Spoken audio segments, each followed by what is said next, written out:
Buenas tardes. Gracias por unirse a esta nueva reunión, a este nuevo webinar. Buenas tardes. El día de hoy vamos a contar con la participación de grandes médicos nacionales y colega internacional. El día de hoy vamos a tocar el tema del síndrome de intestino irritable, enfoque en el tiempo y tratamiento actual. Este webinar va a estar moderado por el doctor Víctor Monge, médico gastroenterólogo, perteneciente a la Junta Directiva, secretario de filiales, y tenemos como ponente nacional a nuestro estimado amigo y maestro, el doctor Eduardo Monge, y contamos también con la presencia de un ponente internacional, maestro colombiano, el doctor William Otero. Esta sesión es auspiciada por el laboratorio Unimed. Antes de pasar a la presentación del doctor, antes de darle la palabra al doctor Víctor Monge, solamente quiero solicitarles por favor que llenen los formatos que van a aparecer durante el YouTube. Luego finalmente, cuando termine la reunión, haré un anuncio en relación a unas becas que tenemos, ¿ya? Por favor, vayan llenando sus formatos. Doctor Otero, buenas tardes. Doctor Monge, buenas tardes. Un placer que nos acompañen. Gracias por compartir su tiempo con nosotros. Víctor, también gracias por apoyarnos en esta actividad. Te dejo con la sesión. Muchas gracias. Gracias, Augusto. Muchas gracias. Gracias a la sociedad por la grata oportunidad de poder compartir y moderar este interesante tema y con tan brillantes expositores. Bueno, como ya se ha mencionado, se va a tocar el tema de síndrome de intestino irritable, el enfoque en el tiempo y el tratamiento actual. El síndrome de intestino irritable es una entidad sumamente compleja, es un reto para médicos internistas, para gastroenterólogos, pues tiene un impacto tremendo en el paciente, en la calidad de vida del paciente, en la productividad de vida del paciente, tiene un impacto también en la parte económica, tanto del paciente como de las instituciones, de los hospitales y de los que lo tratan. ¿Y por qué no decir? También tiene un impacto sobre nosotros los médicos que tratamos a estos pacientes, porque a veces es frustrante, es una patología bastante compleja. Tratamos con pacientes que son muy aprensivos, que son oncopensantes, están preocupados, es un perfil muy delicado. Lamentablemente no existe un marcador diagnóstico para esta entidad. Como veremos, la fisiopatología va cambiando en el tiempo, los métodos diagnósticos también, en fin, y los tratamientos varían, pero lamentablemente al final no tenemos un tratamiento unitario que pueda manejar todo el aspecto global. Como les mencioné, la terna de expositores es de lujo. Procedo a presentar a a nuestro ponente internacional. Voy a hacer las presentaciones y después voy a dar pase al doctor Monge para que inicie. Nuestro ponente internacional es el doctor William Otero. Él es un médico internista, gastroenterólogo, epidemiólogo y bioestadista. Es profesor titular de medicina, director de gastroenterología de la Universidad Nacional de Colombia y del Hospital Universitario Nacional de Colombia. Es past presidente de la Asociación de Gastroenterología Colombiana, ha sido past presidente de la Asociación Colombiana de Endoscopía Digestiva. Es un autor de innumerables publicaciones y un gran profesor y maestro en Colombia y en toda Latinoamérica. Nos acompaña también nuestro expositor nacional, el doctor Eduardo Monge Salgado. Él es un médico gastroenterólogo del Hospital Daniel Alcides Carrión del Callao. Tiene una larga y productiva trayectoria en la docencia e investigación en el país, formando médicos y especialistas en gastroenterología. profesor universitario de las cátedras de Fisiología y Medicina de la Universidad Nacional Mayor de San Marcos, de la Universidad Peruana Cayetano Heredia, de la UPC y de la Universidad de Piura. Para mí es una doble satisfacción, pues con Eduardo, aparte de ser colegas, me une un lazo familiar del cual me siento muy honrado y orgulloso. Sin dilatar más, le voy a dar la palabra a Eduardo, que nos va a tocar este enfoque en el tiempo de la fisiopatología. Eduardo, gracias. Adelante. Muchas gracias, Víctor. Muchas gracias, Augusto, a la sociedad por la invitación, a la industria por el apoyo y al doctor Otero por tener la oportunidad nuevamente de compartir una mesa. Lo hemos hecho antes y me es una satisfacción adicional. Así que voy a empezar a compartir la pantalla.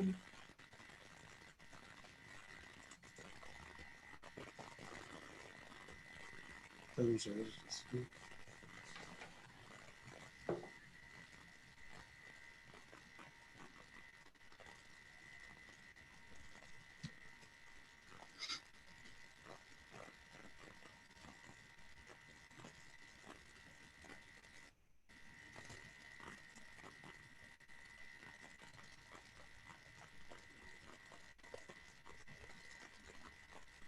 Creo que esa es la parte siempre más complicada, no la parte médica, sino la parte tecnológica. Estamos. Ok, entonces, de nuevo repito mi agradecimiento de la oportunidad de estar acá con todos ustedes, y lo que se me pidió es que revisase un poco el tema de la fisiopatología y me enfocase en el tiempo, digamos, en la línea de tiempo de los eventos que se han ido destacando. Lo tengo ahorita conflictos, gracias. Y estos... Perdón. Esto es una imagen creo que clásica, todos la hemos conocido, la voy a utilizar por supuesto, porque desde los años 50 hasta ahora hemos ido cambiando un poco el enfoque de la fisiopatología, sobre todo el énfasis del enfoque, pero yo quiero esta tarde con ustedes revisar un poco estos eventos, pero sobre todo dejar un poco la idea que ninguno de ellos ha perdido vigencia. Hemos ido moderando y explicando cosas, pero todo sigue siendo vigente. Y entonces, si empezamos allá por los 50, esta enfermedad era conocida como colon irritable, colon nervioso, y evidentemente hacía alusión esto a una cuestión meramente psicológica, ¿no? El paciente nervioso, el colon nervioso, etc. Y esto, como vemos, no ha perdido vigencia, al contrario, le hemos encontrado explicación. Y hoy día sabemos que las situaciones de estrés son capaces de liberar factores como el factor liberador de la corticotropina, y esto es capaz de modular la actividad del intestino. Puede aumentar la permeabilidad intestinal, puede aumentar el transporte intestinal hacia la luz, causando diarrea, es capaz de activar el sistema inmune, de cambiar un poco la motilidad, y por lo tanto el estrés, o sea, el colon irritable, sigue siendo vigente como un factor fisiopatológico en el síndrome de intestino irritable. Y esto también es demostrable. O sea, conforme uno ve pacientes que tienen mayor score de esto que se llama score de ansiedad y depresión hospitalario, el HATS, y lo compara, como han hecho en este estudio, con las citoquinas proinflamatorias, uno ve que hay una correlación interesante. De manera que no hay duda que el estrés sigue siendo valedero como parte de la fisiopatología. Un poco más adelante le cambiaron un poco el énfasis a la fisiopatología y comenzaron a hacer hincapié en el problema motor. Y entonces al colon irritable también se le ha llamado colon espástico. Y esto es valedero, uno se pregunta, y la verdad es que de nuevo sí. Una cosa característica que tienen los pacientes con intestino irritable es que tienen una actividad mayor que los sujetos no intestino irritable, postprandial del intestino y el colon. O sea, hay una actividad motora mucho más pronunciada, como lo muestra este estudio de New England Journal desde ya algunos años. Y si uno se imagina la motilidad, creo que vale la pena regresar un poco a nuestra fisiología y recordar que el intestino se mueve básicamente por la liberación de serotonina cuando el intestino es distendido, y esto desencadena la respuesta proximal por acetilcolina, la respuesta distal por óxido nítrico, y entonces tenemos una motilidad normal. Entonces, serotonina es clave en el movimiento normal, pero serotonina también es clave en el entendimiento de la fisiopatología del intestino irritable. Y ahí sí hay gente que reacciona teniendo una liberación de serotonina exagerada, y son generalmente los que van hacia el intestino tipo diarrea. Y por otro lado hay quienes liberan serotonina en poca cantidad, y esos van hacia el intestino irritable tipo constipación. Y esto, así como la liberación exagerada de motilina, que es el otro comandante de motilidad, explican parte de la fisiopatología y tienen que ver con los eventos contráctiles que hasta hoy siguen vigentes y muy vigentes. Más adelante en la línea de tiempo se hizo mucho hincapié en el tema de hipersensibilidad visceral, hiperalgesia visceral, que también se le llama.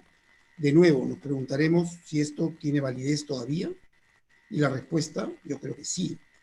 También sabemos nosotros que los pacientes con intestino irritable son muy propensos a sentir dolor, algo que se puede fácilmente demostrar cuando uno hace un examen endoscópico, colonoscópico, proctosigmoidoscópico, como rápidamente al distender un poco el paciente va a reaccionar con mucho más dolor o molestia que el paciente que no tiene intestino irritable. Ahora, esto hay que entenderlo porque cuando uno piensa en la inervación y en el eje que nos conecta cerebro-intestino, y uno se imagina fibras comandando al intestino, creo que vale la pena recordar que, por ejemplo, el nervio vago tiene 90% de fibras aferentes, o sea, que llevan sensación, y apenas 10% que mandan órdenes. Entonces, no es raro que haya una gran posibilidad de llevar sensaciones del intestino hacia la corteza perceptiva. Ahora, cuando uno se imagina estos terminales neurales que son llevaderos, que son los que llevan la transmisión de dolor, también ahí serotonina, liberada por células mastocitas, es importante.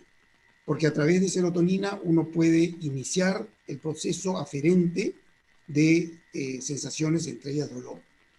Pero no solo serotonina. Hay muchos otros mediadores liberados a nivel intestinal que son conductores, digamos, de la percepción del dolor, los nocioceptores.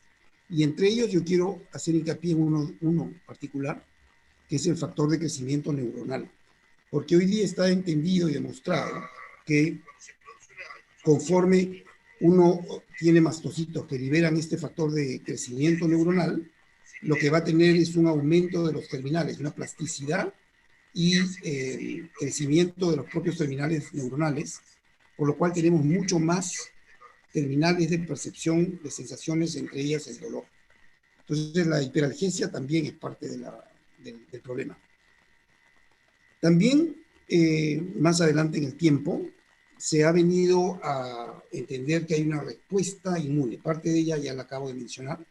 Y entonces hemos acuñado un término para el intestino irritable, y hay gente que le gusta decir que es un intestino mínimamente inflamatorio o una enfermedad mínimamente inflamatoria del intestino, para hacer un poco la ligación con la enfermedad inflamatoria clásica.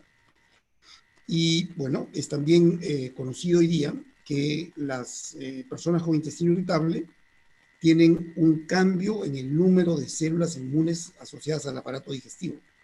Esto es algo que a nosotros nos ha interesado hace algún tiempo, y estas imágenes que comparto con ustedes son cedidas por el doctor Arévalo de un trabajo que publicamos hace algún tiempo, y efectivamente podíamos demostrar que había tanto células endocrinas aumentadas como linfocitos intraepiteliales asociados a la mucosa en mayor número que los pacientes en control. O sea que esto mínimamente inflamatorio yo creo que es un hecho y también es parte de la fisiopatología. Y si uno se imagina que tiene de nuevo muchas células células endocrinas aumentadas y células inflamatorias aumentadas a nivel intestinal, y que a través de la liberación, como ya lo hemos mencionado, de mediadores, uno puede alterar la motilidad, puede alterar la sensación visceral de dolor, y puede también alterar la permeabilidad de mucosas, así como desatar un proceso inflamatorio llamando a mayor número de células inflamatorias, que es lo que finalmente uno termina viendo en una biopsia. De manera que colon mínimamente inflamado, creo que también es parte de la fisiopatología actual que tiene un vínculo con lo que habíamos visto anterior. Y entonces, por supuesto, hemos llegado a la idea de postular que lo que está alterado en un paciente con síndrome como este es este llamado eje cerebro-intestino. Y efectivamente, hoy día se conoce que hay un ida y vuelta, que problemas a nivel del intestino pueden alterar un poco la percepción del dolor, y cuando uno tiene también alteraciones a nivel central, tipo depresión o ansiedad, puede alterar un poco la función del intestino, tanto en lo sensitivo, visceral, como en lo motor, como también en el proceso inflamatorio, mínimamente inflamatorio. Posteriormente, este concepto de eje cerebro-intestino se ha complementado con un eje cerebro, intestino y microbiota. Eso que ha estado muy de moda en el estudio de las enfermedades intestinales en los últimos años.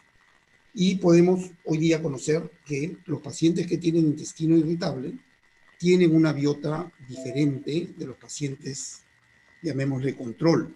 O sea que hay una disbiosis. Y claro, acá uno siempre puede decir si esto es huevo o gallina. Si empezó primero el síndrome de intestino irritable y alteró la biota, o si fue la biota alterada la que alteró a su vez todo lo demás. Pero lo cierto es que los pacientes con intestino irritable tienen una biota diferente, con algunos de los componentes de la microbiota disminuidos, con otros incrementados, y esto es parte de la fisiopatología como la entendemos hoy día. Una biota alterada causa mayor permeabilidad intestinal, causa una mínima inflamación, etc. O sea que entender ahora el eje cerebro, intestino, biota es importante. Y debemos también entender que se ha extendido de la idea de solo bacterias y a la idea de hongos también. O sea que hoy día hablamos de la microbiota y de la micobiota o el micobioma como parte del entendimiento de la enfermedad intestinal, del síndrome de intestino irritable. Entonces hay que tener también este concepto. Y para terminar con el tema de la biota, también empezamos a entender ahora que durante mucho tiempo hemos estado estudiando la biota fecal, es decir, las heces que uno emite. Y hay estudios hoy día que sugieren que la biota que está pegada a la mucosa intestinal puede ser diferente de la biota que está en las heces mismas. Y por lo tanto, el estudio de microbiota a través de una biopsia de colon y de intestino puede darnos resultados interesantes y probablemente algunas explicaciones hacia el futuro. Entonces la biota es parte de la disbiosis, es parte del entendimiento de la fisiopatología de este síndrome hoy día de todas maneras. Y para ir terminando un poco esta secuencia, hemos terminado en esta entidad, como en muchas otras, también viendo que hay susceptibilidad genética que predispone a que algunas personas hagan intestino irritable y otras no. Algunas cosas son elementales, o sea, es bien conocido que los pacientes que tienen síndrome de intestino irritable y otros síndromes funcionales del intestino, del aparato digestivo, tienen un antecedente familiar más frecuente que los que no. De modo que desde ahí ya hay como una agregación familiar interesante. Pero si uno va a lo que genéticamente es más parecido, que son los mellizos, los gemelos, entonces también podemos ver que en gemelos hay una frecuencia mayor de intestino irritable comparado con los, incluso con los gemelos que no son idénticos. Y después también se ha ido un poco identificando las diferentes genes involucrados. Y yo en particular, aquí en la flecha roja lo señala, en particular quería hacer hincapié en el transportador de la serotonina, porque hemos hablado de serotonina en varios momentos, y estos pacientes tienen algunas alteraciones en este gen codificador del transportador de serotonina que explican muchas de las de las condiciones de las que hemos estado conversando. Por último, aunque esta diapositiva es bien cargada, solamente quiero hacer alusión de algo que es muy conocido también. Síndrome de intestino irritable, como algunas otras enfermedades funcionales del aparato digestivo, son conocidas, que son más comunes en sexo femenino. Y hoy día entendemos, y esto se ha estudiado, de que si uno analiza, bueno, el panel es un poco cargado, pero si uno analiza los efectos de estrógenos y progesterona, el hecho de tener mayores niveles de estrógeno y progesterona explican muchos de los hallazgos de los cuales hemos estado comentando en cuanto a permeabilidad intestinal, en cuanto a motilidad intestinal y a secreción intestinal también. O sea que hoy día hay una explicación a por qué este síndrome es más común en sexo femenino que en varones. Y por último, y con esto termino para darle el pase al doctor Otero, esto es como yo veo el síndrome del intestino irritable hoy día. O sea, tienen que ser personas genéticamente susceptibles, de alguna forma sometidas o padeciendo de situaciones de estrés. Este estrés hace varias cosas. Hace cambiar la biota. Este cambio de biota más el estrés aumenta la permeabilidad intestinal. Una vez que uno hace más permeable el intestino, activa el eje cerebro-intestino-biota, se activan también las células inflamatorias del intestino, se cambia la motilidad intestinal, bien sea para más diarrea o menos constipación, y por último se exponen los receptores de dolor, ocurre esta plasticidad neuronal con mayores terminales de dolor, y el dolor es finalmente lo que hoy en Roma 4 define al síndrome de intestino irritable. Con eso les agradezco por la atención y los dejo ahora con Víctor. Gracias. Muchas gracias, Eduardo, por tu excelente exposición. Nos tienes muy acostumbrado a presentaciones muy didácticas. En el tiempo la fisiopatología tiene diferentes aristas que van apareciendo, pero la reflexión, y creo que lo que nos vamos llevando a la casa, es que aparecen nuevos protagonistas, pero al final todos ellos van teniendo una interacción y una correlación. Es como un enganche en el tiempo, y creo que pasarán los años e iremos descubriendo quizás nuevos protagonistas en esto. Muchas gracias, Eduardo. Procedo a darle la palabra al doctor Otero. Por favor, el panel es suyo, doctor. Gracias. Doctor, muchas gracias, muy amable. Discúlpeme, ¿se me está escuchando? Perfectamente, doctor, perfecto, gracias. Le pregunto, ¿se ve mi pantalla? Lo vemos a usted y le doy el confirmado de la pantalla. Todavía no la vemos compartida, doctor. Ayúdeme, ¿usted me puede compartirla o...? Coordinamos con la central. A ver, con Luis.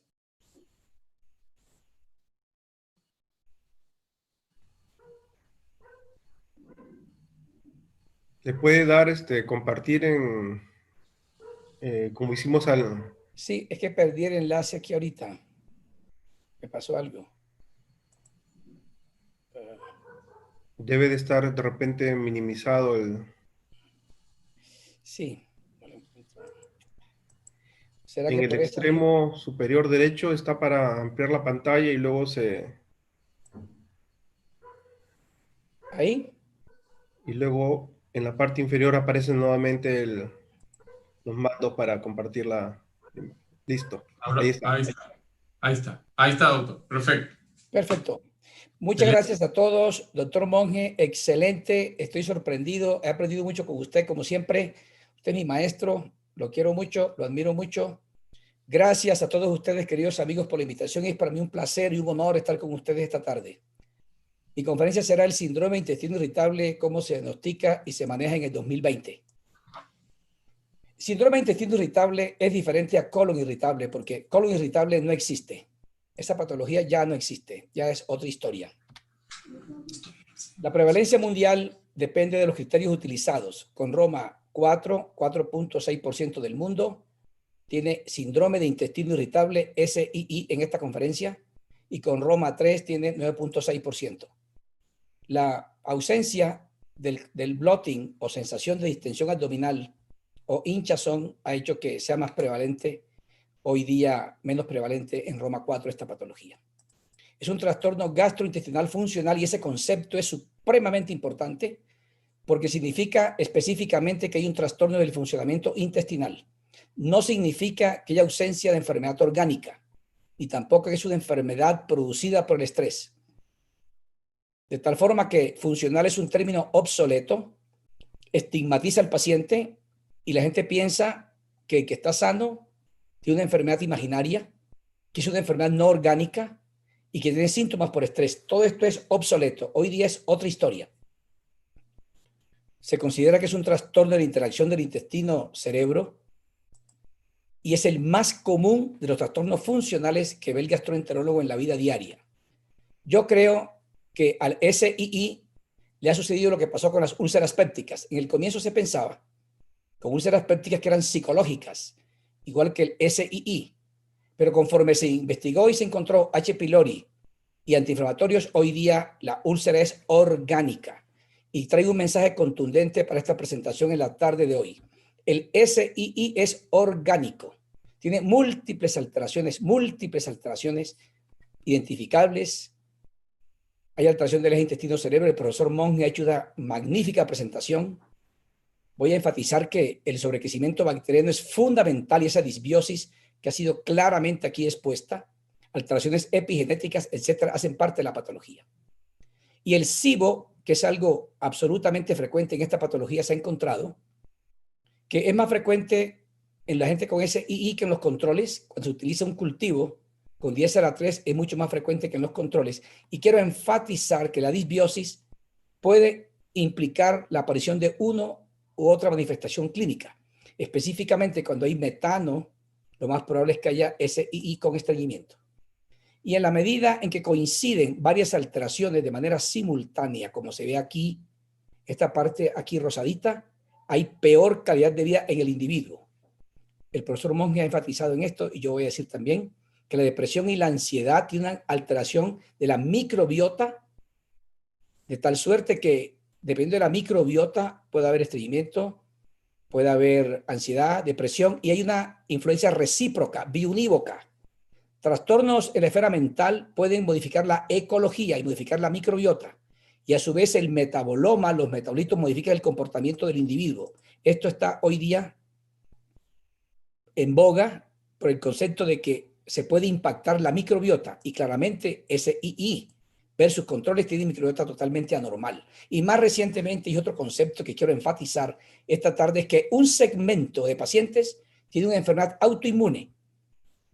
El doctor Pimentel ha demostrado experimentalmente en niveles inferiores que anticuerpos contra la toxina distensionante letal tienen relación cruzada con la vinculina, que está en las células de Cajal, en los ganglios mientéricos, y eso hace que los pacientes con estos anticuerpos con relación cruzada tengan trastorno de la motilidad y la sensibilidad. De tal suerte que este modelo ha permitido entender que la alteración de la motilidad no es solamente estrés, sino que puede ser mediado inmunológicamente en los individuos. El diagnóstico de la patología, no obstante que es una enfermedad orgánica, aún no se disponen de marcadores biológicos. Por lo tanto, todavía, mientras ellos llegan, el diagnóstico se hace con base en la historia clínica, siempre y cuando los síntomas que están presentes no tengan concomitantemente una patología que impacte negativamente como pérdida de peso, anemia, etc. Y el dolor, como ha dicho el doctor Monge, el dolor es fundamental. Sin dolor no hay SII. Debe aparecer una vez por semana en frecuencia y asociarse de dos cosas, por lo menos de estas que están aquí. Defecación, cambio en la frecuencia de las heces, cambio en la apariencia de las heces, en ausencia de síntomas o signos de alarma que expliquen esos síntomas del paciente. Cuando se aplican los criterios diagnósticos con una historia clínica negativa, el valor predictivo positivo hacia el futuro es hasta del 98%. Y con base en la manifestación clínica, estos pacientes pueden clasificarse como con diarrea, con estreñimiento, si es un Bristol 1 o 2, pueden ser mixtos, pueden ser inclasificables, y en esta conferencia diré para cada patología de esta como síntoma predominante, ¿cuál será el medicamento hoy día disponible en el 2020? No se requieren exámenes de laboratorio en general, excepto en pacientes que no cumplen los criterios y en aquellos que tienen síntomas o signos de alarma. Y se llama síntomas o signos de alarma en esta patología esto, que aparezca después de los 50 años, estreñimiento de reciente aparición en ancianos, sangrado rectal, pérdida de peso, anemia, masa rectal, masa abdominal, ascitis, fiebre. Cuando esta está presente y hay síntomas, hay que hacer exámenes. Los pacientes adultos mayores es imprescindible estudiar el colon, imprescindible. Un cáncer de colon, isquemia colónica, enfermedad inflamatoria, clostridioides difícil, enfermedad diverticular sintomática no complicada, diverticulitis, pueden dar un cuadro clínico idéntico. Y el tratamiento, que es el foco fundamental de mi presentación, es personalizado. 80% de estos pacientes consultan al cuidado primario y ahí son resueltos sus problemas. Un porcentaje, 20%, 30%, pueden ascender para consultar a un gastroenterólogo cuando los síntomas no mejoran. La piedra angular, la intervención más importante no farmacológica, es una excelente relación médico-paciente. Ese es el mejor tratamiento no farmacológico. Diversos estudios esto lo han comprobado. Una empatía de 5 significa una consulta al año. Una empatía de 0, muchas consultas al año. Recientemente se ha validado una escala psicométrica para que la consulta de paciente con SII tenga una gran profundidad y tenga ese efecto terapéutico. Hay múltiples preguntas. No las voy a mencionar, sino sencillamente decir que el paciente hay que escucharlo, hay que oírlo. Y esa relación médico-paciente que permite, a través de una historia clínica, que el médico haga un diagnóstico positivo, es decir, con base en los síntomas, diga, usted tiene intestino irritable por estas características, y reasegurar, explicarle que un dolor de 20 años no es un cáncer, que lo mire a los ojos, que le explique, que le escuche con interés, el paciente sale mejor. Este concepto de una buena historia clínica no ha sido tenido en cuenta en los ensayos clínicos. Y esta es la característica de un paciente que sale satisfecho de una consulta de SII. El doctor Aspairós recientemente ha dicho, y me encanta que lo haya dicho, y es que los médicos saben muchísimo de EPOC, enfermedades cardiovasculares, pero muy poco de SII, porque en su formación de pregrado y posgrado no les han enseñado eso. Entonces el tratamiento, la parte fundamental, la básica, es un diagnóstico basado en síntomas, una explicación correcta, reasegurar y educación del paciente. Sigue la dieta. Esto lo voy a hacer en esta forma, en esta pirámide, para destacar que la dieta ha tenido mucho auge en los últimos años, últimos 30 años. Sin embargo, hay que aclarar algunas cosas importantes. Si bien los pacientes, 80% creen que los alimentos les hacen daño, hay que decir muchas cosas. Múltiples revisiones encuentran que unas restricciones de alimentos específicos, lactosa, gluten, fermentables, picantes y otras cantidad de dietas. Para esta presentación, olvidé súbitamente, tengo más de 60 dietas para SII. Voy a decir que de todas esas dietas, la más popular es una dieta baja en FODMAP. Y el concepto fisiopatológico es que alimentos fermentables, disacáridos, monosacáridos y polioles pueden producir en el individuo síntomas molestos y empeorar el SII. Cuando yo miro los alimentos que hacen parte de FODMAP, que se restringen, es como si uno dijera que 1 más 1 más 1 da 6.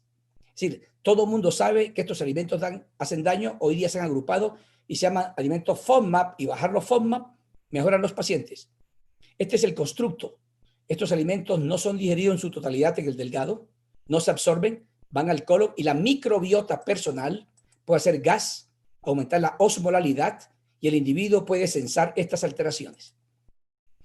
Y se ha encontrado algo importantísimo recientemente, y lo voy a destacar aquí. Las manifestaciones clínicas en el individuo no dependen específicamente o per se por el contenido de FODMAP. Dependen de la hipersensibilidad visceral, en el cual el individuo sensa cualquier alteración que haya en su tracto gastrointestinal con respecto a la producción de gases, distensión, pero ese gases y distensión es exactamente igual en los controles que la gente con SII, de tal suerte que no es solamente que FODMAP por sí mismo hace daño, sino que él es muy sensible a los productos del FODMAP, pero dietas normales que no son FODMAP dan exactamente igual en otros estudios a dieta baja en FODMAP. Y recientemente este metaanálisis ha encontrado que la calidad de los estudios involucrados en la dieta baja en FODMAP es insuficiente para recomendar como que sea una estrategia muy buena hacia el futuro. Y otro metaanálisis ha encontrado que los trabajos publicados, lo que está aquí en fucsia es que tienen alto riesgo de sesgos. En una palabra, se requieren más estudios para recomendar dietas bajas en FODMAP. Y segundo, muy importante que quiero enfatizar aquí, es que es restrictiva. Demora mucho tiempo la reintroducción y nadie sabe exactamente cuánto debe ser el paciente sometido a la dieta y cómo se reintroduce. Y algo importantísimo es que la dieta baja en FODMAP molecularmente, bioquímicamente, biológicamente tiene problemas. Modifica la microbiota, modifica el metaboloma, disminuye ácido graso de cadena corta y microbacterios, microorganismos favorables son disminuidos. Las frutas, verduras son FODMAP y eso no hace daño. Una palabra quiero decir entonces que esta dieta baja en FODMAP hoy día creo yo que a partir de ahora cada día va a haber menos entusiasmo porque se ha encontrado además que la respuesta tiene que ver por algo genético. Este estudio ha encontrado que variantes funcionales de los genes de sucrasa e isomaltasa predicen respuesta o no a la dieta baja en FODMAP. Faltan más estudios y creo que un paciente que tenga SII, la dieta que requiere, y es lo que hacemos en mi universidad, es decirle que no consuma lo que le haga daño. Esa es la dieta que recomendamos.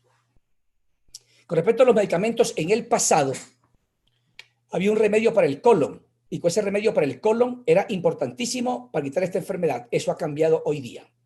Uno puede decir que SII tiene síntomas cardinales a los cuales se dirige fundamentalmente los medicamentos actualmente disponibles.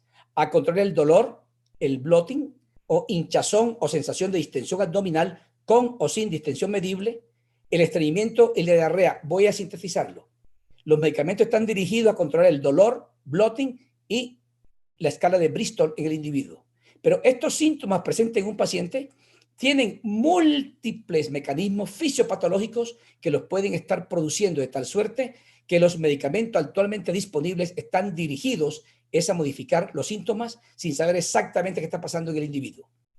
Los pacientes que tienen un Bristol 1, 2, tienen un tránsito más lento que cuando hay diarrea con Bristol 6 o 7.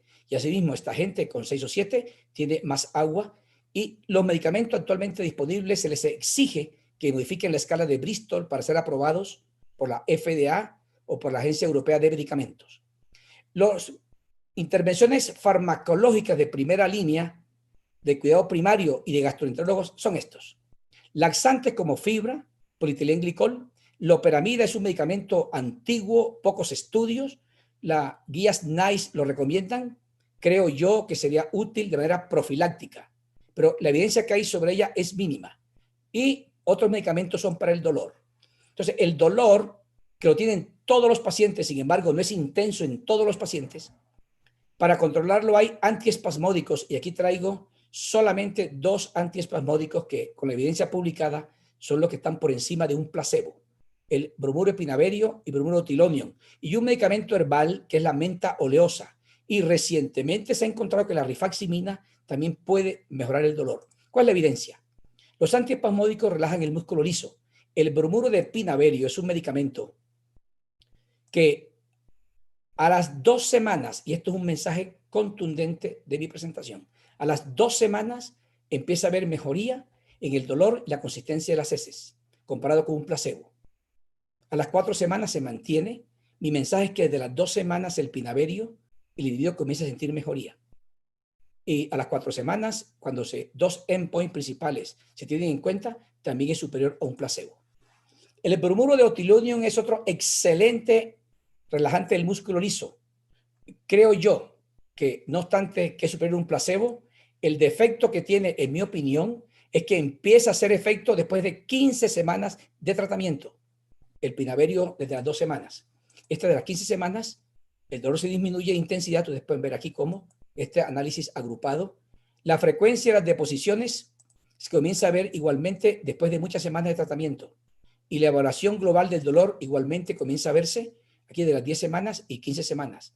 El pinaverio, 2 semanas, está mejor el paciente. Una característica importante que se ha encontrado con otilonium es que no se sabe por qué, después de un tratamiento de varias semanas, el paciente puede permanecer libre de síntomas en el seguimiento.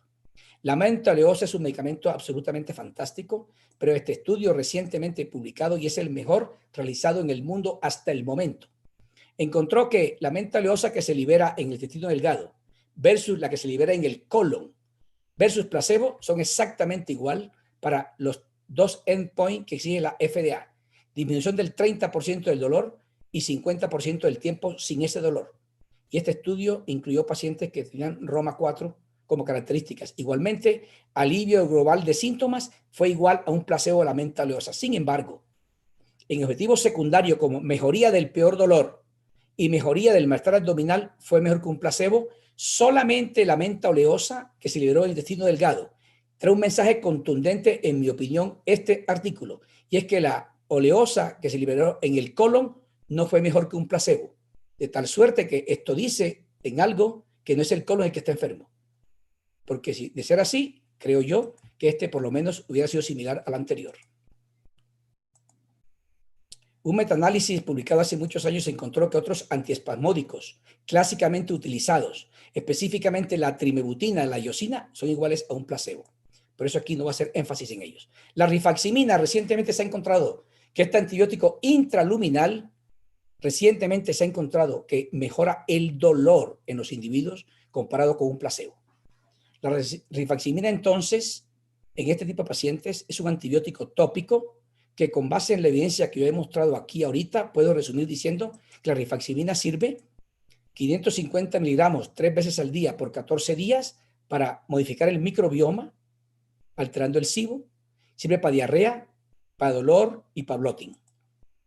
Otros medicamentos para el dolor son los neuromoduladores, antidepresivos tricíclicos, desipramina, amitriptilina, inhibidores selectivos de degradación de serotonina, y se ha encontrado hasta el momento que no hay trabajos publicados que comparen cabeza a cabeza las diferentes intervenciones terapéuticas. Afortunadamente, los metaanálisis en red permiten compararlos de manera indirecta. Aquí traigo un metaanálisis en red recientemente publicado para destacar que, no obstante no ser comparados cabeza a cabeza, se permite llegar a algunas conclusiones. En este metaanálisis en red se encuentra que el aceite de menta es superior para alivio global que tricíclicos, que antiespasmódicos, que la fibra, y el P-score, que es lo que dice en un metaanálisis en red cuál es el mejor. Aquí se encuentra que el menta oleosa es superior para síntomas globales que las otras intervenciones. Igualmente se ha encontrado que para el dolor, en red metaanálisis, que los antidepresivos tricíclicos son superiores. Sin embargo, hay que decir que son superiores para el dolor, tienen efectos adversos, de tal suerte que de manera individual el doctor podrá pensar qué utilizará. Nosotros rara vez lo usamos en nuestros pacientes, preferimos los antiespasmódicos. En diarrea predominante hay múltiples ofertas farmacológicas. Hay antiguos como la loperamida que he mencionado al comienzo, creo que sería para algo profiláctico. Si yo tuviera SII, tengo nervio de esta conferencia, me daría diarrea, tomo loperamida antes de la conferencia. Otros pacientes tienen alteración de la sal biliar en su absorción. Otras intervenciones son dieta baja en FODMAP, pero los más recientemente publicados es la rifaximina y el eluxadoline. Y indudablemente el mejor medicamento hasta ahora estudiado es el alocetrón. Sin embargo, este remedio fue retirado, fue reincorporado, requiere un consentimiento específico. También el ondansetrón y el ramocetrón, otros 5-HT3. En Colombia y en América no hay estos. Este está en Estados Unidos. Los menciono porque han sido recientemente reincorporado y los otros han demostrado eficacia. La rifaximina, este estudio es clásico, es un estudio pivotal. Encontró que la gente que recurre después de un tratamiento con rifaximina, aleatorizados a placebo o a rifaximina, en el retratamiento, progresivamente mucha gente se recupera de los síntomas, de tal suerte que tratamientos repetidos alivian a muchos pacientes con este antibiótico intraluminal. Y cuando se compara el NNT y NNH de la rifaximina versus alocetrón y el uxadoline, que es el otro antidiarreico para estos individuos, se ve como el NNT de alocetrón es 9, rifaximina 10, pero el NNH rifaximina, 9.000 pacientes tratados para que uno presente un efecto adverso implica una excelente relación riesgo-beneficio. Entonces, a la suerte que la rifaximina tiene esa característica. Este antibiótico actúa tópicamente, tiene contaminación selectiva y quiero decir aquí ahorita que aumenta microbiota favorable. Es un eubiótico. El otro medicamento es el uxadoline, no está en nuestro medio, pero para destacar que es un ingenio farmacológico impresionante. Es un agonista mu, kappa y antagonista delta. Y con esto reduce el tránsito intestinal, reduce el dolor visceral y con este bloqueo inhibe el estreñimiento hacia el futuro como efecto colateral en estos individuos. Este remedio entonces disminuye la consistencia fecal, disminuye la sensación visceral. Este es el NNT, depende de la dosis. Desafortunadamente tiene riesgos, pancreatitis, el paciente que tiene colecistotomía previa, lesión del esfínter de Oddi, no debe utilizarse cuando existe este antecedente en estos pacientes. La fibra, en varios estudios, es igual a un placebo. Psyllium tiene un beneficio marginal. Sin embargo, por su bajo precio, de efectos adversos, se recomienda usarlo de entrada como primera línea.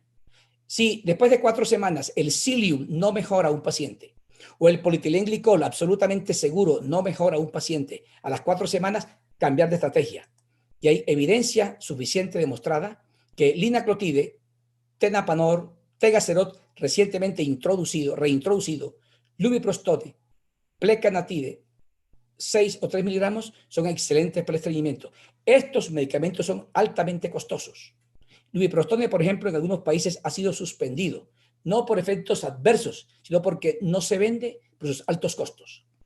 Y recientemente, en un metaanálisis en red de pacientes que tenían síndrome de SII mixto, se ha encontrado lo siguiente, que alocetrón, ramocetrón son excelentes en pacientes con SII mixto, pero esto no está en nuestro medio. Sin embargo, la rifaximina también fue útil en pacientes que tenían SII mixto.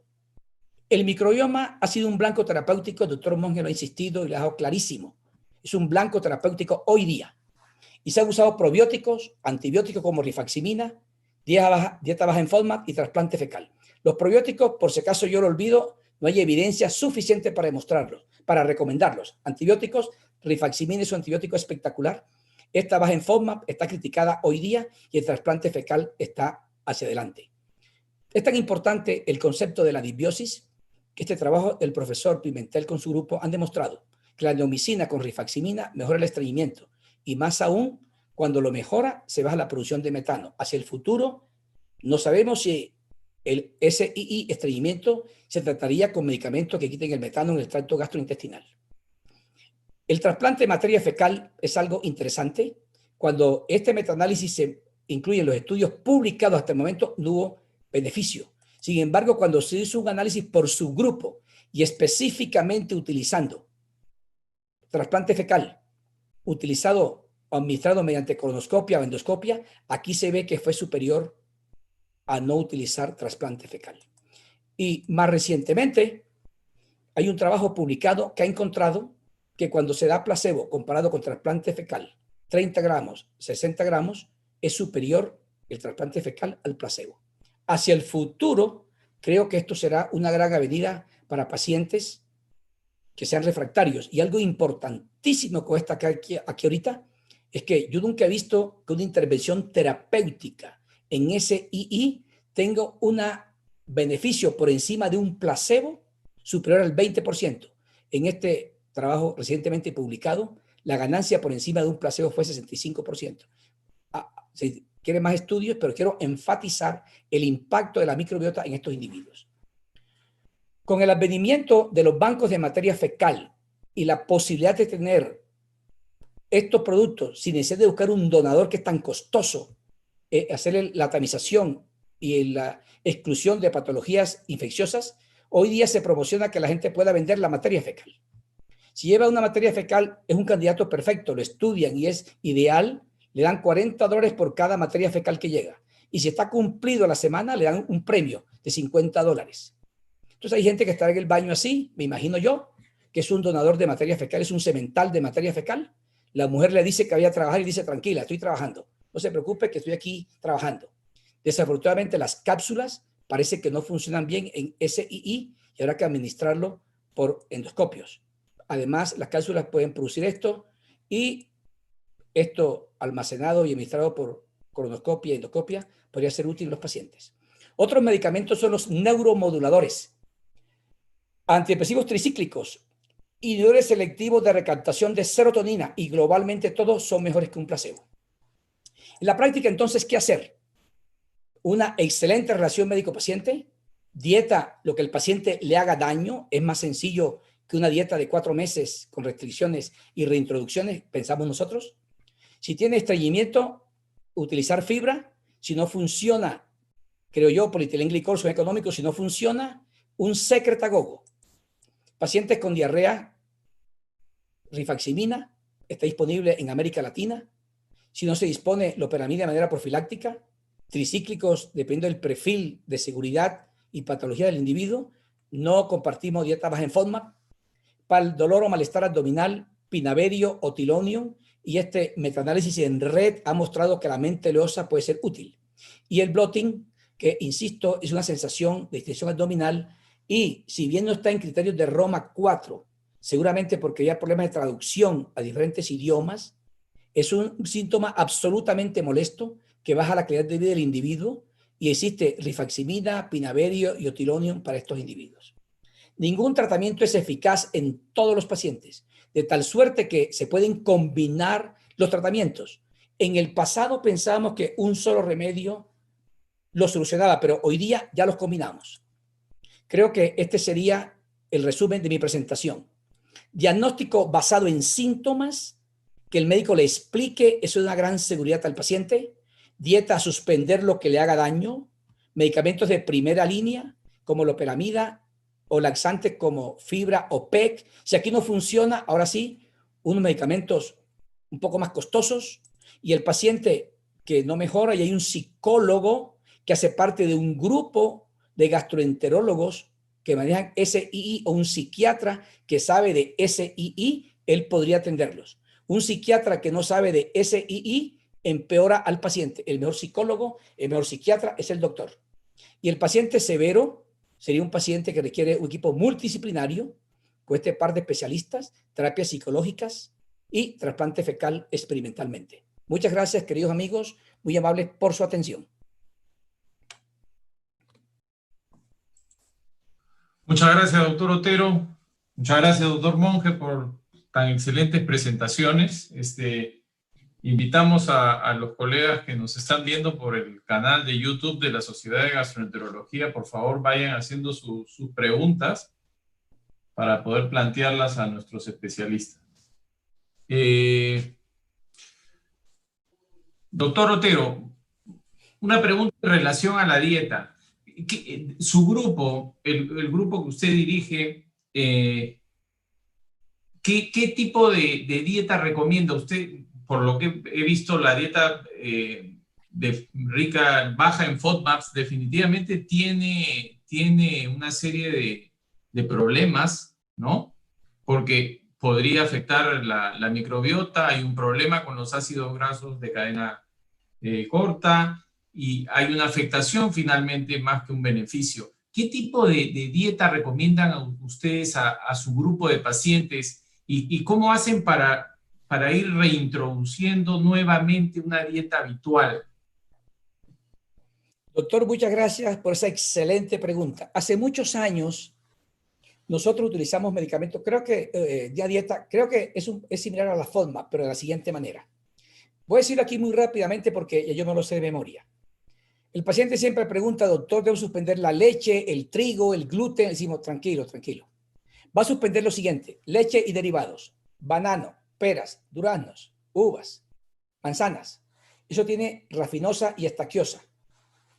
Va a suspender frijoles, brócoli, repollo durante 2 semanas. Después usted empieza a comer a reintroducir uno por uno y el que le haga daño nunca más lo come. Esa es nuestra dieta en mi universidad. Con eso hemos encontrado que los pacientes que tienen exceso de gas puede ser en forma de flatulencia, más de 20 flatos al día. Con esta dieta ellos disminuyen el número de flatos. Finalmente, el propósito es encontrar el alimento villano que le produce los síntomas y quitarlo. Eso es lo que hacemos nosotros en nuestros pacientes. Víctor. Víctor.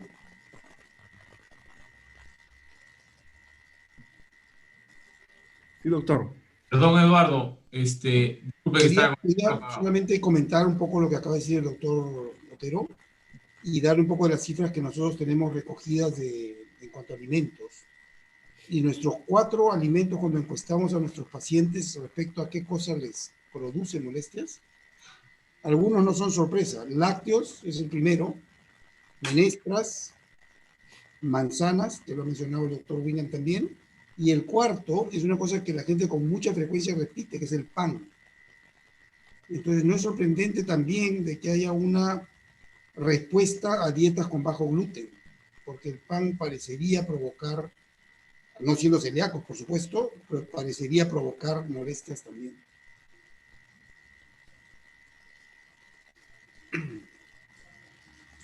Eduardo, una pregunta. Mencionaste en cuanto a la microbiota el tema de la flora fúngica, ¿no? Que también podría generar una disbiosis. Esta pregunta es para los dos, ¿no? Estamos frente a este impacto del COVID-19, que definitivamente es un virus y que tiene cierta predilección por el epitelio intestinal. El viroma, digamos, también es parte de toda esta microbiota intestinal. Este COVID definitivamente, creo yo, está generando un impacto en esta microbiota. ¿Qué opinión les merece eso? Doctor Monge, gracias, doctor, por la pregunta. Usted ha mencionado algo importantísimo. Es verdad que en el tracto gastrointestinal está el receptor AC2. El receptor de la enzima convertidora de angiotensina 2 es más abundante en el ilion y en el colon comparado con el resto de órganos de la economía. Y estudios recientes han encontrado que cuando el coronavirus infecta al individuo, hay una alteración tan importante de la microbiota que la diarrea que se produce, hoy ya no se sabe si es un efecto directo del virus o que la alteración de la microbiota impide la presencia de metabolitos que mantienen la integridad del epitelio y eso aumenta la permeabilidad y aumenta la excreción de líquidos y electrolitos. En una palabra quiero sintetizar lo que voy a decir. El microbioma está formado por virus, bacterias, arqueas, hongos. Y hoy se ha encontrado que el coronavirus modifica notablemente la microbiota. Creo yo que hacia el futuro esto tendrá un impacto y es que los trasplantes de materia fecal, ahora además de los microorganismos, que hay que buscar siempre, habrá que estar presente que no esté por ahí cerquita el coronavirus. Entonces, está clarísimo que este microbio altera la microbiota, el microbioma. No sé, profesor Monge, si su concepto al respecto. Sí, claro, yo estoy de acuerdo con lo que el doctor ha dicho y por supuesto esta no es la primera vez que tenemos una virosis impactando en el intestino. Si recordamos los inicios de la epidemia del VIH, una de las manifestaciones más comunes era diarrea, pérdida de peso e infecciones respiratorias inusuales.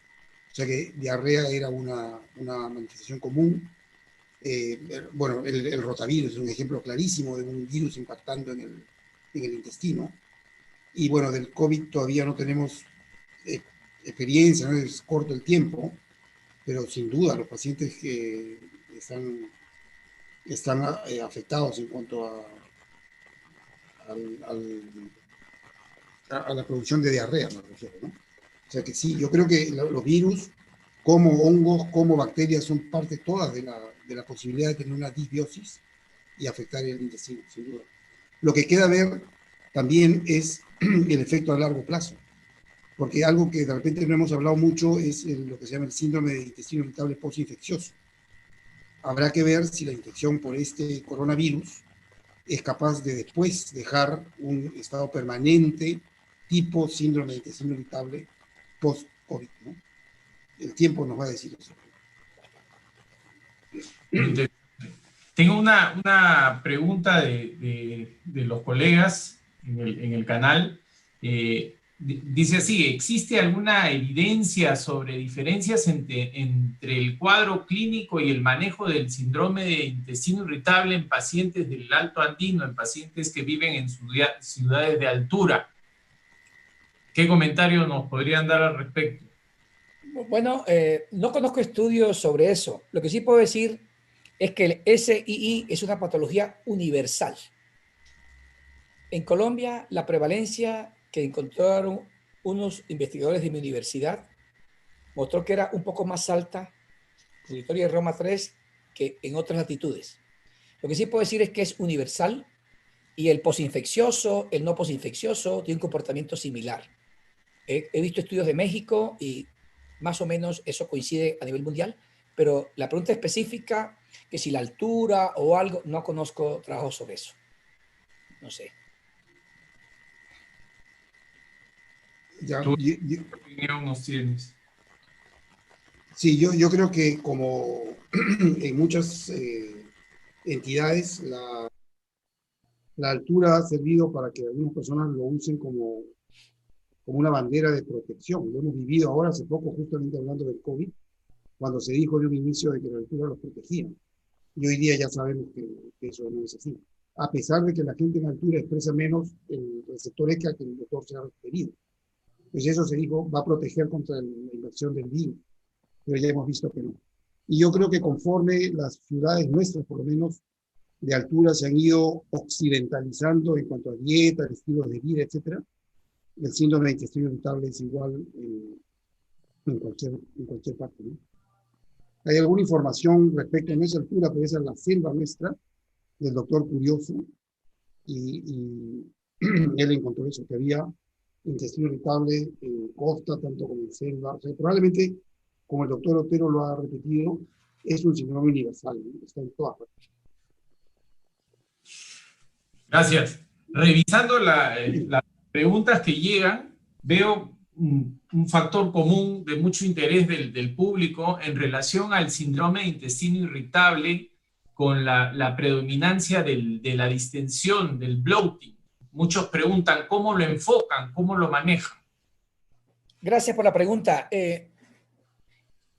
Recientemente en el Congreso Americano, en la Haga, se presentó un trabajo en el cual muchos pacientes no habían respondido a 2 o 3 terapias previas y todos respondieron a rifaximina.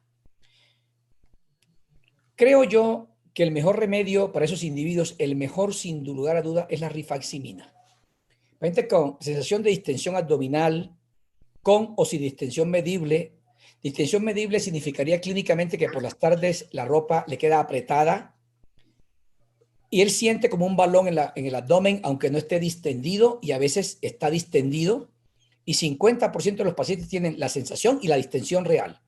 El enfoque nuestro para esos pacientes es la rifaximina, porque se ha encontrado que 30% a 40% de esta gente tienen SIBO, sobrecrecimiento bacteriano del intestino delgado, y además estudios recientes también han encontrado que en el colon, si bien no es un antibiótico, la rifaximina tiene un efecto que modifica la microbiota y puede aparecer microbios que surgen, que consumen hidrógeno, que consumen metano, que producen otros microorganismos. El ser humano no produce ni metano ni hidrógeno, sí la microbiota, las bacterias. Entonces, en conclusión, el enfoque nuestro es rifaximina. Y yo creo que si un paciente, y va a disculparme lo que le voy a decir, no mejora con nada, lo que le sigue es la rifaximina. Número 1 para diarrea, número 1 para bloating y recientemente sirve para dolor. Conclusión, bloating, rifaximina. Eduardo, muchas gracias, doctor. Eduardo, ¿qué opinión tienes? ¿Qué nos podrías alcanzar? Sí, yo también creo que el impacto de rifaximina es importante porque cuando nosotros condujimos una tesis de un residente que se graduaba respecto a bloating y sobrecrecimiento bacteriano, la cifra que recogimos fue alrededor del 60%, que es enorme. Entonces no es raro que una persona que cumple con todos los criterios de intestino irritable tenga a su vez bloating o si no cumple con los criterios tenga lo que también Roma acepta como bloating funcional. O sea, no tienen dolor, pero tienen la distensión que incomoda. Y ambos se benefician con rifaximirina. Yo creo que es una buena estrategia pensar, si uno tiene la posibilidad, buscar el SIBO, tratarlo, y como parte del manejo de estos síndromes funcionales, ¿no? Tanto el bloating funcional como el síndrome con dolor con bloating. Yo a veces también intento con probióticos, la verdad. Es una alternativa para distensión por gas. Justamente por ahí va mi pregunta, ¿no? La pregunta es, ¿es importante asociar la rifaximina a un probiótico? Y ante esa situación, ¿qué probiótico escoger, ¿no? ¿Cuál sería el mejor? Difícil. Gracias por la pregunta. Bueno, quiero decirle que los probióticos se definen como microorganismos que administrados en cantidades suficientes y por un tiempo suficiente trae beneficios en un individuo, y la segunda parte es la clave, en el cual hay un trastorno de la microbiota. Entonces, dicho así en forma global, probióticos parecería, pero solamente conozco estudios más o menos con un buen diseño con BSL número 3, que es una mezcla de probióticos que es excelente para evitar la pouchitis después de una colectomía total y bolsa ilioanal. Del resto, los metaanálisis encuentran que el índice de heterogeneidad es 90 a 99%, en una palabra. Los trabajos son de un rigor metodológico muy poquito, insuficientes pacientes, no están suficientes dosis y, en mi opinión, no vería utilidad en administrarlo concomitantemente. La experiencia del doctor Monge es otra, fantástico, yo creo que en cada sitio, pero la evidencia publicada aún no recomienda como que un probiótico. No hay que olvidar que hay 2.500 especies de bacterias en el intestino, una reacción entre ellas mismas mutua de mucha influencia y un microorganismo que sea capaz de dominar a eso. Bueno, ahí voy yo. Entonces yo, rifaximina solita y ahí vamos. Sí, vale aclarar, no los combino tampoco, ¿no? O sea, estoy totalmente de acuerdo con el doctor. Sí pienso en el SIBO por lo frecuente que es, y en ese caso rifaximina de todas maneras. Lo que decía es que hay algunos pacientes en los cuales he usado probióticos sin rifaximina. A eso no.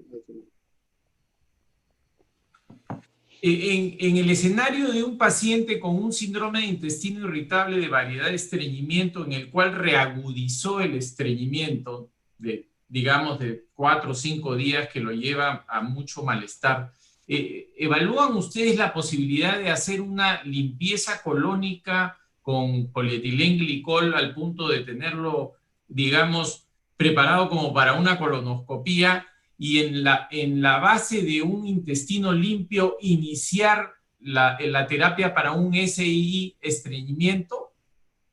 Bueno, eso usted dice, gracias, esa pregunta es maravillosa.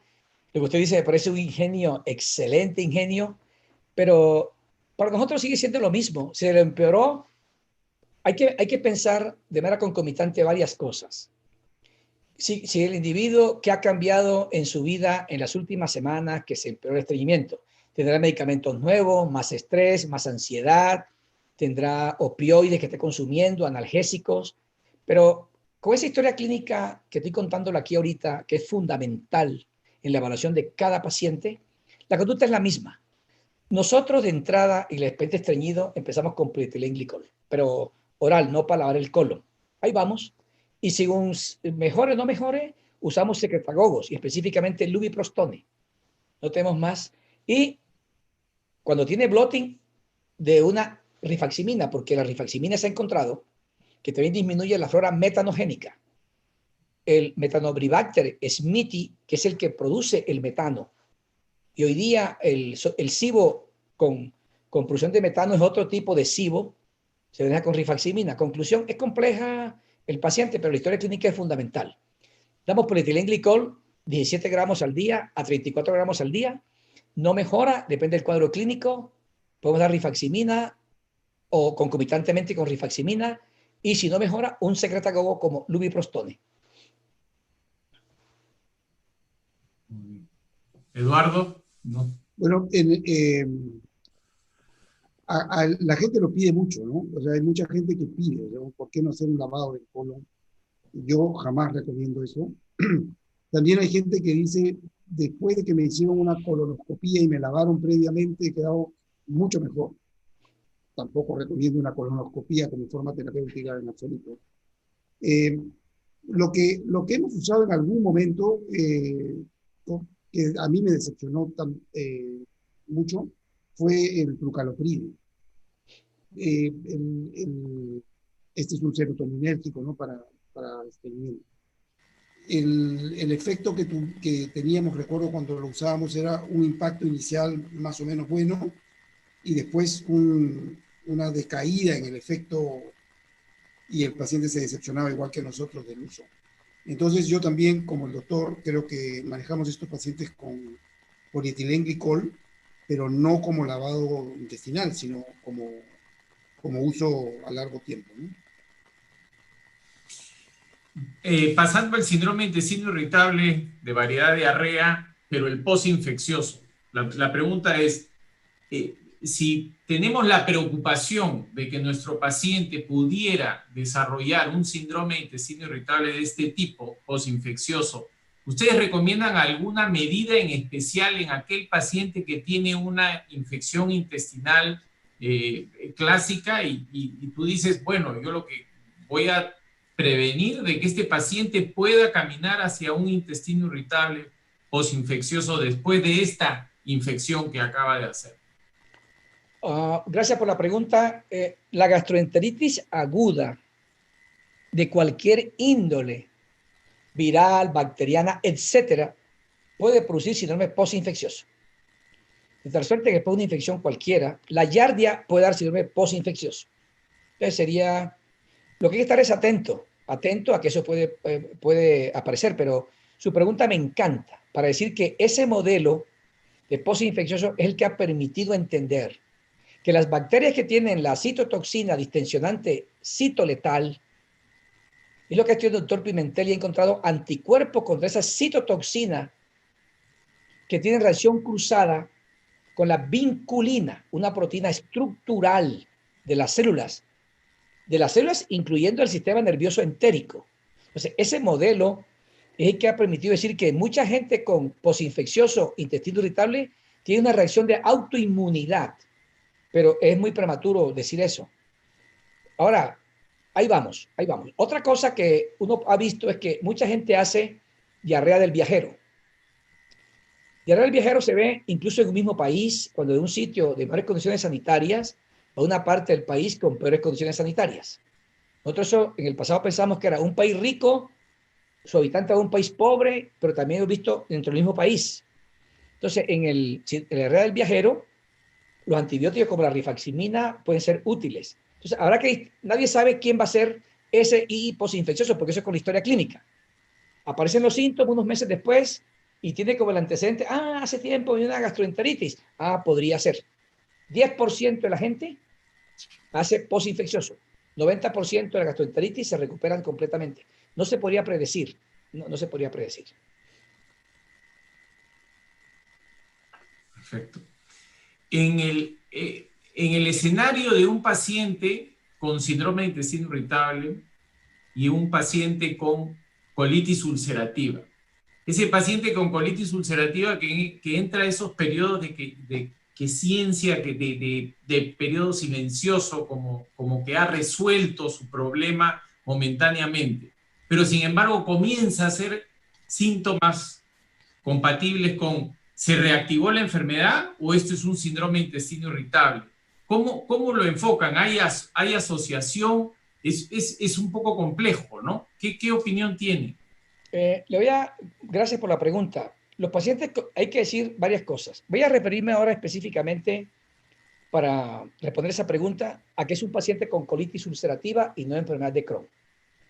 La colitis ulcerativa no solamente afecta a la mucosa, no, eso es del pasado. Hoy día se sabe perfectamente que la inflamación que está en la mucosa puede afectar incluso la serosa. Y esa inflamación que estuvo durante mucho tiempo en ese colon inflamado deja una secuela neuromuscular. Y el paciente presenta, lo que usted acaba de decir al final de su pregunta, es lo correcto. Presenta unos síntomas compatibles con síndrome de intestino irritable. Pero en realidad, lo que tiene son unas manifestaciones de la misma colitis ulcerativa, como un recuerdo de la inflamación profunda que hubo en su aparato digestivo. Y eso, para decir entonces que es unos síntomas que ocurren en la colitis ulcerativa y que no son síndrome de intestino irritable. Esa es mi opinión al respecto. Y quiero enfatizar es porque cuando uno ve a esos pacientes, me parece a mí que sería como cuando un plato se rompe, después usted lo remienda, queda unas cicatrices grandísimas en el plato. Eso pasa en el paciente con colitis ulcerativa. Unos síntomas que semejan, usted le aplica los criterios de Roma 4 y los cumple, pero tiene un daño estructural. Porque los pacientes que han sido operados de colectomía total, por alguna circunstancia que no sea una actividad, sino un cáncer o una displasia, se ve que la mucosa que estaba sana tiene lesión hasta la serosa. Entonces, es un recuerdo de un trastorno neuromuscular en esos pacientes. Gracias.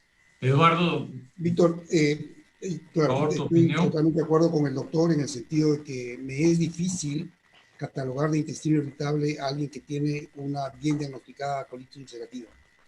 Donde yo quiero aprovechar tu pregunta para cambiar un poquito el escenario, donde yo sí encuentro problemas en mi carne, es cuando tengo un paciente con un síndrome de intestino irritable bien definido, le hacemos una colonoscopía y encontramos una colitis microscópica.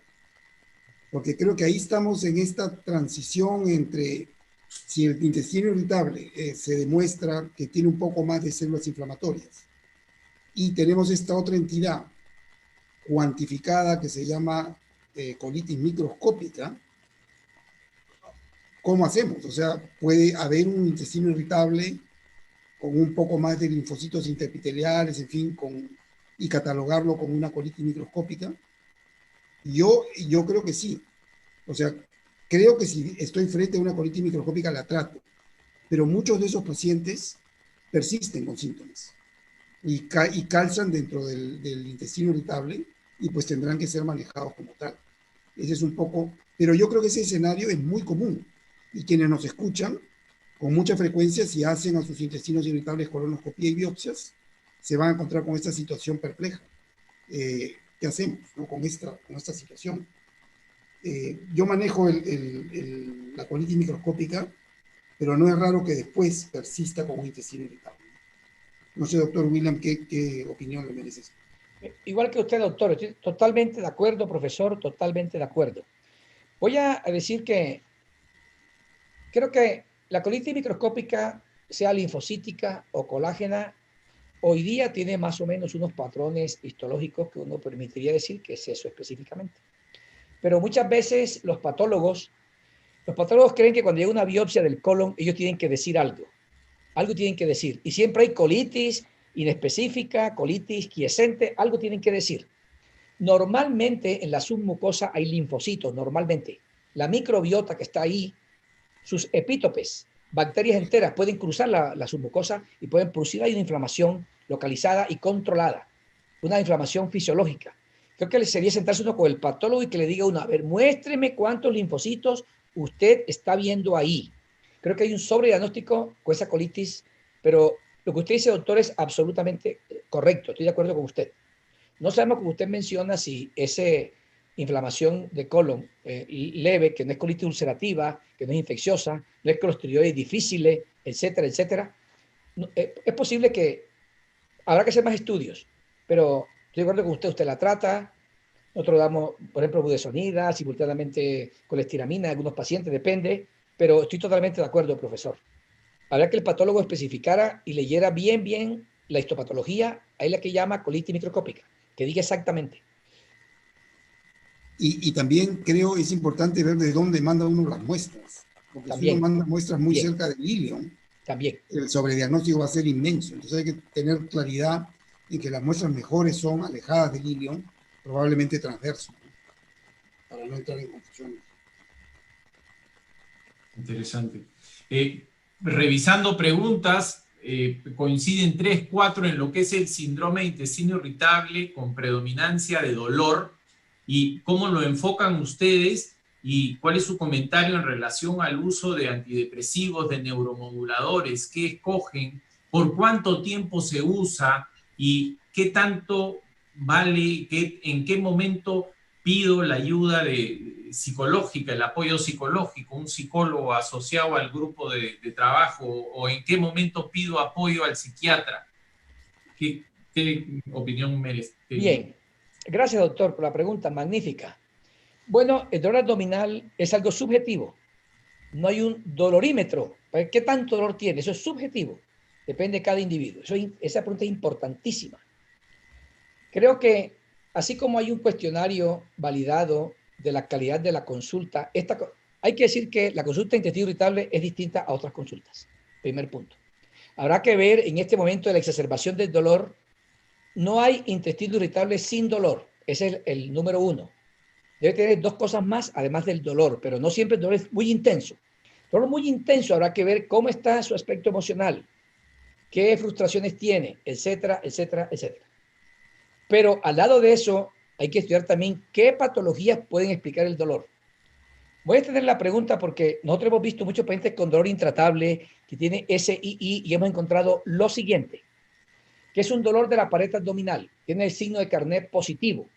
La distensión y el bloating, el estreñimiento, etcétera, lesiona el nervio cutáneo anterior. Entonces hay que examinarles el abdomen. Si llega a tener un dolor por lesión del nervio cutáneo anterior, que es el síndrome de atrapamiento del cutáneo anterior, que es el AGNES en inglés, habrá que infiltrarle ese punto. Pero teniendo claro que no tiene AGNES, que no tiene el cutáneo anterior atrapado, bueno, nosotros empezamos siempre con una excelente relación médico-paciente. Eso es lo más importante, lo más importante. No sé cuándo los clinical trials van a meter esa variable, pero es una excelente relación. Usamos de entrada no. Lo que sigue es medicamentos como los antiespasmódicos. Nuestra excelencia aquí es, para nosotros, el bromuro de pinaverio o bromuro de tilonio. Si no mejora, habrá que discutir cuál de los neuromoduladores. A nosotros nos encanta es la amitriptilina, que es la que tiene más estudios. En dosis, hay que explicar incluso que no es una dosis psiquiátrica, señor, no es para su depresión. Cuando se dan dosis menores a la psiquiátrica, se llama neuromodulador. Damos amitriptilina y ahí vamos, pero quiero enfatizar que la relación médico-paciente es fundamental. Muchos pacientes con dolor intratable que no saben qué hacer, cuando uno tiene una buena relación, eso se va disminuyendo, pero creo que voy a finalizar mi respuesta tan larga diciendo que se requiere una excelente explicación del problema, buscar patologías concomitantes, etcétera. Iniciamos antiespasmódicos y amitriptilina. Es nuestra experiencia. No sé, profesor Monge, si usted cómo los enfoca, los aborda. Bueno, yo quiero contarles que yo me inspiré a ser gastroenterólogo siguiendo la imagen del profesor Raúl León Barúa. Y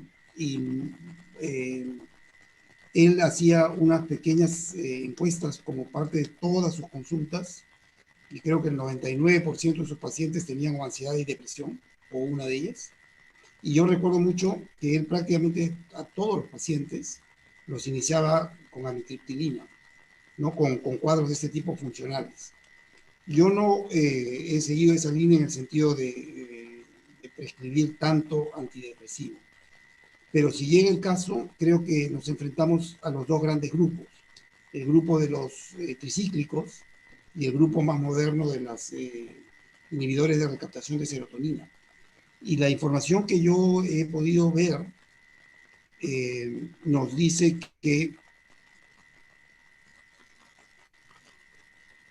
nos sugiere que los del grupo de amitriptilina para este tipo de síndromes son mucho más efectivos.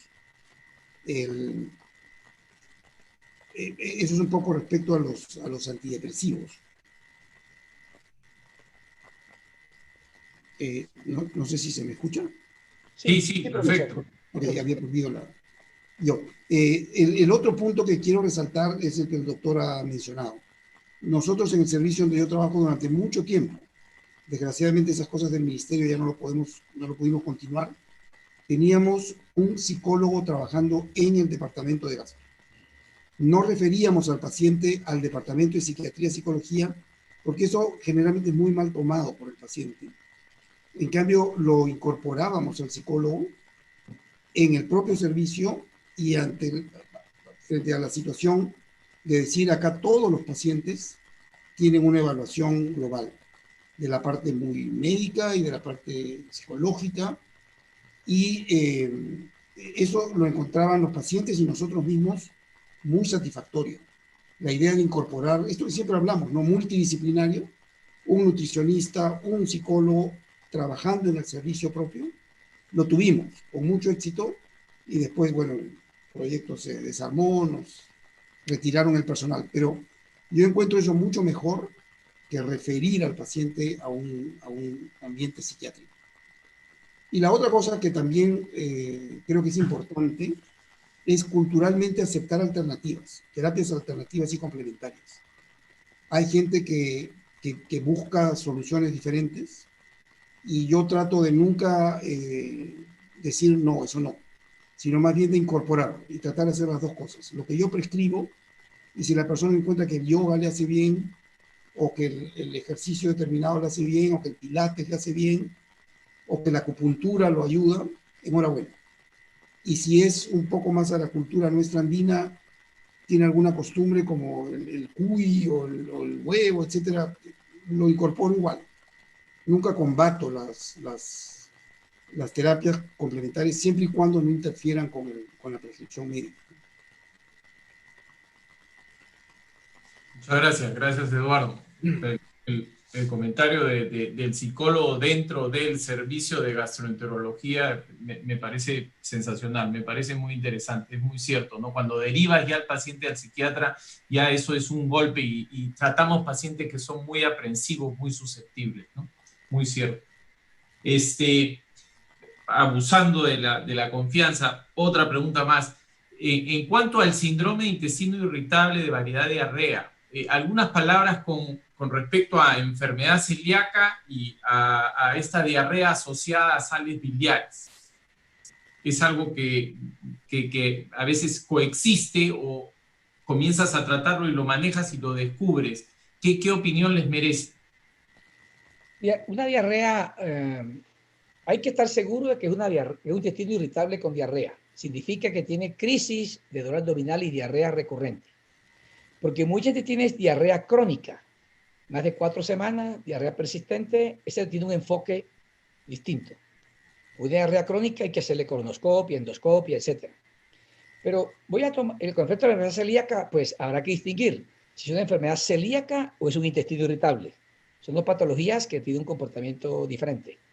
Si tiene una diarrea crónica y tiene giardia, pues es otra cosa. Dice el profesor Monge, una diarrea crónica y colitis microscópica es otra cosa. Pero con respecto a las sales biliares, 30% de pacientes con SII y diarrea tienen mala absorción de sales biliares. Y lo que se ha encontrado es que hay una alteración de la microbiota. Los ácidos biliares en su circulación enterohepática, 90% de los ácidos biliares se reabsorben en el ilio, otros se van para el 10% para el colon. Y en el colon se produce ácido litocólico, ácido deoxicólico por la microbiota. Y esos pueden producir diarrea en esos individuos. De la microbiota que esté presente en el delgado puede hacer que se modifiquen allá en el delgado y sigan derecho para el colon y en diarrea secundaria a sales biliares. Cuando un paciente nuestro no mejora con las cosas convencionales, recurrimos a la colestiramina.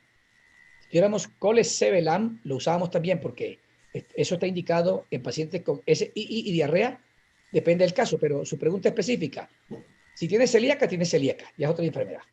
Si tiene diarrea, es posible que también sea por sales biliares, porque 30% de ellos tienen alteración de sales biliares. Entonces, damos un quelante de sales biliares. Sería mi opinión al respecto, doctor. Gracias, doctor. Eduardo. Yo sí quería agregar un detalle que Creo que nos hemos concentrado muchas veces en hacer el diagnóstico diferencial de enfermedad celíaca, intestino irritable, y está muy bien, pero también valga la pena recordar para quienes nos escuchan de que la enteropatía por trigo, digamos, es mucho más que la enfermedad celíaca. Hay gente que tiene enteropatía serológicamente negativa, tiene un daño intestinal alto, me refiero, con lo que se llama una enteropatía microscópica, una enteritis microscópica, y no son celíacos, no expresando anticuerpos. Entonces, entre la búsqueda de anticuerpos, la biopsia de intestino de duodeno, uno podría estar entrando en el campo de lo que es la enteropatía por gluten, no celíaca, que también hay que tenerlo en cuenta. Porque, repito, en la población nuestra hay muchísima gente que refiere al pan como uno de sus tops alimentos que le caen y le producen problemas. A esos pacientes con celiaquía, si son, y sin celiaquía, siempre yo creo que hay que hacerles una prueba de tolerancia al gluten. O sea, como el doctor lo había dicho, decirle esto te cae mal, bueno, 2 semanas no lo comas y vamos de ahí en adelante a ver cómo vamos respondiendo. O sea, mi comentario va en el sentido de pensar que no solo es celiaquía, sino el diagnóstico diferencial incluye también a las intolerancias y al gluten en general. Listo. Muchas gracias. Nos vamos enriquecidos. Tengo que agradecerles de corazón su participación, su excelente participación y todos los conocimientos que han tenido ustedes a bien brindarnos a todos nosotros. Muchas gracias, doctor William Otero. Muchas gracias, doctor Eduardo Monge. Eduardo, gracias. Gracias a Augusto Vera, y le doy el pase para que pueda hacer el cierre de esta extraordinaria reunión y presentación. Gracias. Gracias, Víctor. Doctor Eduardo Monge, doctor William Otero, realmente ha sido una reunión académica de alta calidad, muy bien explicado todos los tópicos que se han tratado, se han aclarado muchas dudas. Yo creo que salimos, como dice Víctor Monge, salimos muy enriquecidos de esta actividad. Hemos tenido 2 grandes maestros que nos han aclarado mucho el panorama y bueno, un enorme agradecimiento para ambos. Esperamos poder en algún momento compartir una reunión más personal, en un ambiente más amigable y cuando pase esto un poco de la pandemia, ¿no? Quiero agradecer también al auditorio que ha estado con nosotros, ha sido un auditorio que ha estado ávido de conocimiento y ha hecho muchas preguntas, eso es bastante interesante. Y bueno, agradecer también al Laboratorio Unimed que ha hecho posible la realización de este webinar, ¿no? Solamente algunos comentarios. Quiero invitarlos para el próximo webinar, que va a ser el día 20 de octubre. El tema central va a ser telemedicina para la gastroenterología en tiempos de COVID. Vamos a contar como ponente nacional al doctor Hugo Cedrón y como ponente internacional al doctor Moriyama. Esa sesión está programada para las 6 p.m. también, ¿no? Va a ser bastante interesante, es un tema de actualidad. También quiero recalcar que el concurso de videos sigue en pie. Por favor, envíen sus videos. Tenemos hasta la próxima semana para poder luego hacer la evaluación. Envíenlas al correo de la sociedad. Entren en la página web, están las bases, están en los correos, para ya poder ir elaborando y compartir en el primer webinar de noviembre para poder compartir los videos y hacer una sesión interesante, ¿no? También recalcarles que ya estamos en el curso virtual de la Sociedad de Gastroenterología con 6 módulos. Les recomiendo bastante que vean en su carpeta de spam, porque la confirmación y el acceso no lo está enviando la sociedad, sino se envía a través de un correo que se origina por el webmaster, admin@madantay, y a través de ese correo es que se puede acceder al curso. El curso, todavía las inscripciones están abiertas, están en una plataforma virtual y va a estar todavía en línea 2 meses después que haya concluido. O sea, no tengan temor, cualquier problema técnico, comunicarse a través del Facebook para que el webmaster los ayude. Un último anuncio es que hemos recibido la invitación del IESED de Ecuador, del doctor Carlos Robles, para su cuarto curso online de endoscopía en vivo, que se realizará del 17 al 18 de octubre. Nos han otorgado 100 becas. Vamos a invitar a que participen para estas becas. Vamos a distribuirlas entre nuestros asociados menores de 45 años que estén al día en su pago anual y que llenen el formato que se ha puesto ahora en el chat, ¿no? No sé si ahora lo podemos repetir nuevamente. Llenan los formatos y luego va a salir publicado en el Facebook. Nuevamente reiterarles el agradecimiento, doctor Otero, doctor Monge. Ha sido una excelente reunión y bueno, hasta en una próxima oportunidad. Víctor, muchas gracias por tu apoyo a la moderación y buenas noches. Muy agradecido también, doctor William, un placer. Doctor Monge, como siempre, nos enseñó demasiado, demasiado. Doctor Vera, muchas gracias. Doctor Víctor, muchas gracias. Los quiero mucho, los admiro mucho. Que se cuiden. Nos estaremos mirando. Cuidémonos Gracias, todos. doctor William. Gracias. Un Hasta luego. abrazo. Un abrazo.